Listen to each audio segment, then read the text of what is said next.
Salut mes chers amis, je suis Muhammad.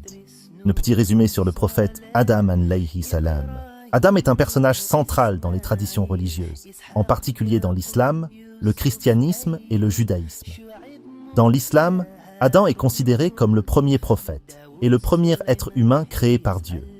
Son histoire est racontée dans le Coran, le livre saint de l'islam, et elle offre des enseignements importants sur la création de l'humanité et la relation entre Dieu et l'homme. Selon le Coran, Dieu a créé Adam à partir de l'argile et lui a insufflé son esprit. Adam a été placé dans le jardin d'Éden, un lieu de beauté et de perfection où il pouvait vivre en harmonie avec sa femme, Hawa, Ève. Dieu a donné à Adam et à Hawa des directives claires concernant les arbres du jardin, mais ils ont été poussés par Satan et ont désobéi à l'ordre divin en mangeant du fruit interdit. Après cet acte de désobéissance, Adam et Hawa ont été expulsés du jardin d'Éden et envoyés sur terre pour y vivre. Cependant, Dieu a montré sa miséricorde envers eux en leur enseignant la repentance et en leur offrant la guidance.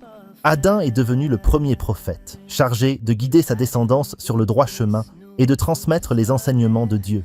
L'histoire d'Adam dans l'islam souligne plusieurs leçons importantes, dont la responsabilité de l'humanité envers Dieu, la notion de repentance et de pardon divin, ainsi que la valeur de l'obéissance aux commandements de Dieu. Les musulmans considèrent Adam comme un exemple de l'importance de la foi, de la patience et de la confiance en Dieu, malgré les défis et les épreuves de la vie sur terre. Dans d'autres traditions religieuses, l'histoire d'Adam est également significative. Dans le christianisme et le judaïsme, Adam est considéré comme le premier créé homme par Dieu et le père de l'humanité. Bien que les détails puissent différer d'une tradition à l'autre, l'histoire d'Adam demeure un récit fondateur qui a façonné la compréhension de la nature humaine, de la relation avec Dieu et du chemin vers la rédemption. À nous revoir très vite, Inch'Allah.